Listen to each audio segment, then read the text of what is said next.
Hello students, IIT brain में आपका स्वागत। आज हम फिजिक्स में एसएस क्रोटो के प्रॉब्लम 1.33 पर डिस्कस करेंगे। एक बार आप पहले क्वेश्चन सुने। A certain constant force starts acting on a body moving at a constant velocity having magnitude v। After a time interval delta t, the magnitude of velocity of the body is reduced by half, and after the same time interval the magnitude of velocity is again reduced by half. The magnitude of velocity of the body after a time interval 3 delta t from the moment when the constant force start acting is। यानी क्या है problem, समझें कि एक particle constant velocity v से move कर रहा है और इस पे एक फोर्स एक्सर्ट किया जाता है डेल्टा टी सेकेंड्स तक, जिससे इसकी वेलोसिटी का मैग्नीट्यूड रिड्यूस होके हाफ हो जाता है। तो डेफिनेटली अगर मैं वेक्टर से शो करूं तो उस फोर्स का डायरेक्शन मुझे कुछ इस तरह से बनाना चाहिए। ऐसा इसीलिए है क्योंकि इस डायरेक्शन में लगने वाले फोर्स से वेलोसिटी में जो रिडक्शन आएगा उससे वेलोसिटी का फाइनल वेक्टर कुछ इस तरह से दिया जा सकेगा। यानी ये इनिशियल वेलोसिटी है पार्टिकल की और फोर्स के लगने के कारण ये वेलोसिटी में आने वाला चेंज है और ये वेक्टर फाइनल वेलोसिटी को शो कर रहा है। अब यहां ध्यान दें कि अगर किसी पार्टिकल पे एफ वेक्टर एक्सर्ट किया जाए तो एफ वेक्टर अपॉन एम के बराबर एक्सेलरेशन उस पार्टिकल में डेवलप होगा। यहां पर हम Newton law F equal to M A use कर रहे हैं और अगर इस फोर्स को मैं टाइम इंटरवल डेल्टा टी से मल्टीप्लाई करूं, यहां पर ध्यान दें मैंने टाइम इंटरवल से डायरेक्ट मल्टीप्लाई किया है क्योंकि कांस्टेंट फोर्स का प्रॉब्लम है। कांस्टेंट एक्सेलरेशन के लिए आप एक्सेलरेशन और टाइम को डायरेक्ट मल्टीप्लाई करके वेलोसिटी में आने वाले चेंजेस को समझ सकते हैं। So F vector by M into delta T, ये वेक्टर वेलोसिटी में आने वाले चेंज को प्रेजेंट करे। सो मैं इस लाइन को F vector upon M into delta T मान सकता हूं। यहां पर कैलकुलेशन सिंप्लिसिटी के लिए हम इस डायरेक्शन में आने वाले वेक्टर को एक स्टैंडर्ड नेमिंग से शो कर रहे हैं। मान लीजिए मैं इसे बी वेक्टर से प्रेजेंट कर रहा हूं। मैं यहां पर लिख देता हूं कि मैं F vector upon M into delta T जो वेलोसिटी में आने वाले चेंज को शो कर रहा है उसे बी वेक्टर मान रहा हूं। So V vector plus B vector, आप माइंड मेकअप रखें कि बी वेक्टर वेलोसिटी में आने वाला चेंज है।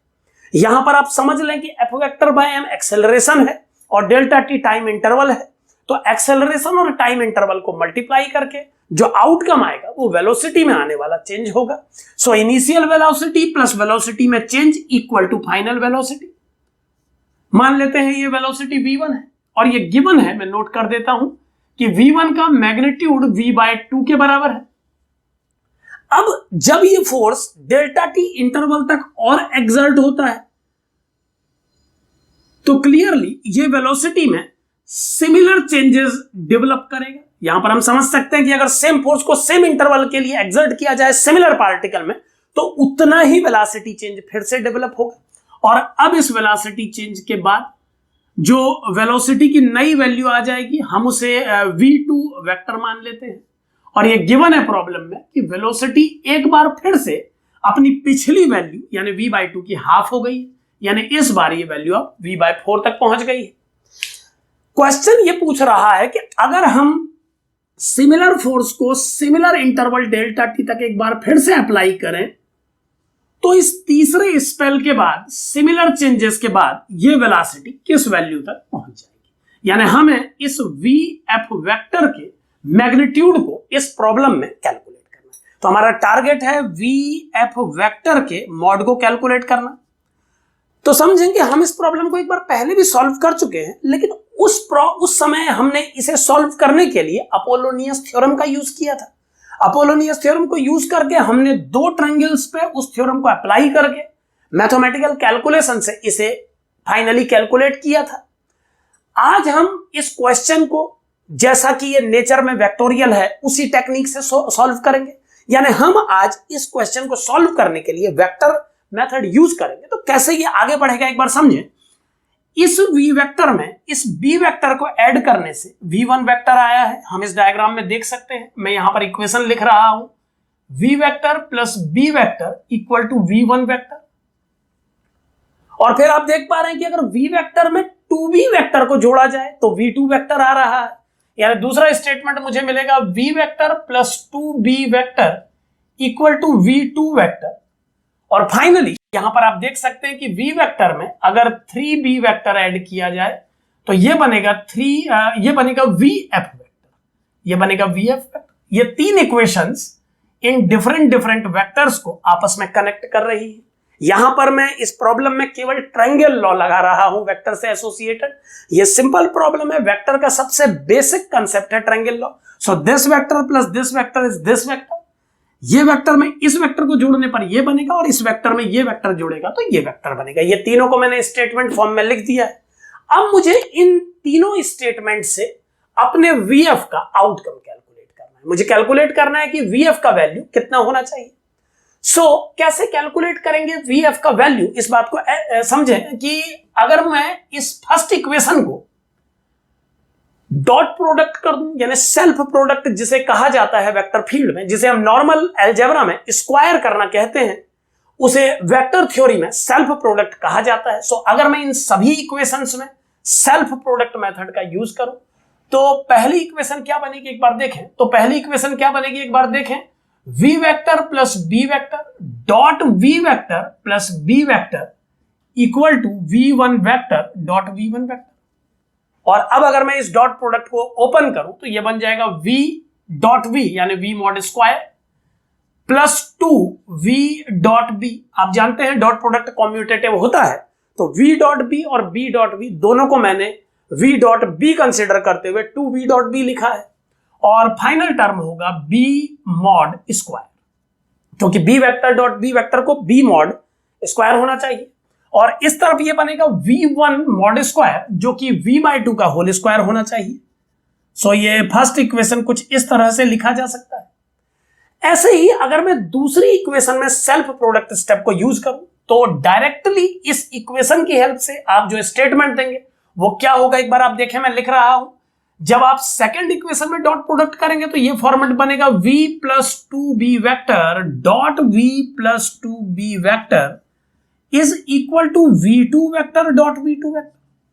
और अब डॉट प्रोडक्ट को सॉल्व करने पर यह बन जाएगा v mod square plus 2b dot v और 2v डॉट b, यानी कुल मिला के ये 4v डॉट b होना चाहिए plus 4b mod square equal to v2 square. और v2 की वैल्यू v/4 है तो मैं इस तरफ v/4 का होल स्क्वायर लिख सकता हूं। यहां पर आप ध्यान दें कि ये जो दो इक्वेशन यहां पर बनी है, इन दोनों इक्वेशंस को सॉल्व करके दोनों अननोन v डॉट b और b का वैल्यू पता किया जा सकता है। हमें चूंकि दोनों की रिक्वायरमेंट है तो हम 1 बाय 1 दोनों को सॉल्व कर रहे हैं। ध्यान दें कैसे करेंगे। यहां पर मैं v स्क्वायर को राइट शिफ्ट कर रहा हूं तो ये जो फर्स्ट इक्वेशन है ये बनेगी 2v dot b plus b square equal to v square by 4 minus v square, तो ये माइनस 3v स्क्वायर बाय 4 हो जाएगा। ध्यान देते रहे। थर्ड इक्वेशन के रूप में मैं लिख रहा हूं 2v dot b plus b square equal to v square by 4 minus v square, और v स्क्वायर बाय 4 से v स्क्वायर माइनस करके माइनस 3/4 v स्क्वायर आएगा। सिमिलरली अगर मैं इस इक्वेशन को सॉल्व करूं सेकंड को तो ये बनेगा 4v dot b plus 4b square equal to v square by 16 minus v square, यानी माइनस 15 v स्क्वायर बाय 16। इसे मैं फोर्थ इक्वेशन कंसिडर कर रहा हूं। अब ये दो इक्वेशन मेरे पास हैं और दो ही अननोन हैं। एक अननोन में v डॉट b को मान रहा हूं और एक अननोन में b स्क्वायर को मान रहा हूं। अगर मैं फर्स्ट इक्वेशन का डबल करूं तो ये कन्वर्ट होके क्या बन जाएगी एक बार देखें। अगर मैं इस इक्वेशन का डबल कर दूं तो थर्ड इक्वेशन को मैं यहां पर दोबारा लिख रहा हूं, ये बनेगी 4v dot b plus 2b square equal to minus 3/2 v square. मैंने इसे डबल कर दिया है। और अब इन दोनों इक्वेशंस को, अब अगर मैं फोर्थ इक्वेशन से थर्ड इक्वेशन को माइनस करूं तो मुझे मिलेगा 2b square equal to 15 by 16 v square plus 3/2 v square. आइए इसे फाइनल सॉल्व कर लेते हैं। तो ये फाइनल सॉल्व करने पर आ जाएगा 2b स्क्वायर इक्वल टू 16 और 2 का एलसीएम 16 आ जाएगा और ये बन जाएगा -15 plus 24, it is 9/16 V square, और बी स्क्वायर की वैल्यू आ जाएगी 9/32 वी स्क्वायर। सो इस तरीके से बी का वैल्यू बी के टर्म में कैलकुलेट किया जा सकेगा। सो इन दोनों इक्वेशन की हेल्प से v डॉट बी को एलिमिनेट करने पर हमें बी स्क्वायर का वैल्यू मिल गया है। लेकिन फर्दर स्टेप में हमें v डॉट बी का भी रिक्वायरमेंट है, तो एक बार इस बी स्क्वायर की वैल्यू अप्लाई करके इस इक्वेशन में हम v डॉट बी को भी कैलकुलेट करेंगे। तो उस स्टेप को भी आप एक बार समझे, मैं ये सभी स्टेप यहां से हटा रहा हूं। सो इस इक्वेशन में बी स्क्वायर की वैल्यू पुट करने पर मुझे क्या मिलेगा, देखें, ये मिलेगा 2v dot B plus B square जिसकी वैल्यू 9/32 वी स्क्वायर है इक्वल टू -3/4 वी स्क्वायर, और ये बनेगा 2v dot B equal to -3/4 V square -9/32 V square. एक बार मैं इसे सॉल्व कर लूं, ये बन जाएगा 4 8 3 24 and 9, it is 33 v square by 32 with a negative sign. ये 2v डॉट बी का वैल्यू है, ये 2v डॉट बी का वैल्यू है। तो आप समझ सकते हैं कि v डॉट बी का वैल्यू इस 32 को 64 चेंज करने से आएगा। अब मुझे v डॉट बी और b स्क्वायर दोनों ही अननोन्स का वैल्यू पता लग चुका है। सो इन दोनों अननोन्स को पता करने के बाद अब मुझे एक इक्वेशन और सॉल्व करनी है जिसमें मेरा अननोन v f इंक्लूडेड है। So similar processes third equation पे अप्लाई करने पर अगर मैं सेल्फ प्रोडक्ट करूं दोनों तरफ तो ये बन जाएगी, आप डायरेक्ट समझे इस बार v स्क्वायर, क्योंकि जब इसका इससे ही डॉट होगा तो v dot B V square, और एक टर्म बनेगा 3v डॉट बी और 3b डॉट बी, जिसे मैं लिख दे रहा हूं 6v डॉट बी, और फाइनल टर्म बनेगा 3 3 9 b square. b dot B को मैंने b स्क्वायर लिख दिया है, तो थर्ड टर्म होगा 9b स्क्वायर, और इसका वैल्यू इक्वल होगा vf के स्क्वायर के। राइट साइड में भी जब सेल्फ प्रोडक्ट होगा तो vf डॉट vf स्क्वायर बन जाएगा। जो वैल्यूज हमने कैलकुलेट की हैं उन्हें इसमें अप्लाई किया जा सकता है। सो उन्हें अप्लाई करने पर यह बन जाएगा v square plus 6 times v dot B, जो कि है -33/64 v स्क्वायर, और 9b स्क्वायर जो कि है 9/32 v स्क्वायर, और ये वैल्यू vf स्क्वायर के इक्वल है। अब आइए इसे फाइनल सॉल्व कर ले। तो ये फाइनल सॉल्व करने पर क्या बन जाएगा, देखें, ये बन जाएगा, थोड़ा कैलकुलेट कर लेते हैं इससे पहले, ये 3 टाइम्स और ये 32 टाइम्स कैंसिल हो सकता है, और अब ये है v square -99/32 v square plus 81/32 v square equal to vf square. इन दोनों टर्म को पहले हम सॉल्व कर लेते हैं। तो 99 से 81 माइनस करके ये 18/32 बनेगा विथ नेगेटिव साइन। तो ये इक्वेशन अब यहां पर देखें बन जाएगी v square -18/32 v square is equal to vf square. एक बार फिर इस स्टेप को समझ लें। 99 से 81 माइनस करके 18 आएगा, और बड़े नंबर के आगे माइनस है, उस माइनस को यहां पर मैंने लिया है। अब अगर मैं इसे सॉल्व करूं तो 32 minus 18 it is 14v square upon 32 equal to vf square, और 7/16 v square equal to vf square आ जाएगा। फाइनली ये आ जाएगा √7/4v, जो कि vf का बिल्कुल करेक्ट वैल्यू है। सो इस तरह से वेक्टर थ्योरी यूज करके भी आप इस प्रॉब्लम को सॉल्व कर सकते हैं।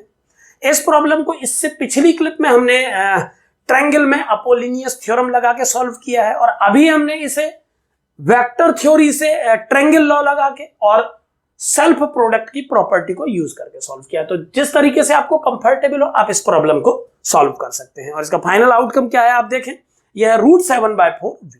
यहां पर एक बात ध्यान दें आप लोग कि पहले इस वेलोसिटी में इस फोर्स के एक्सर्ट होने से इसका वैल्यू घटा है, v से v/2 हुआ, फिर v/4 हुआ, लेकिन तीसरे स्पेल के बाद ये v/4 से बढ़ के √7/4v हुआ है। सो इस तरीके के डिक्रीज और इंक्रीज होने के जो पैटर्न है वो किसी प्रॉब्लम में केवल तभी देखे जा सकते हैं जब वेलोसिटी और अप्लाइड फोर्स का डायरेक्शन नॉन पैरेलल हो, डिफरेंट हो।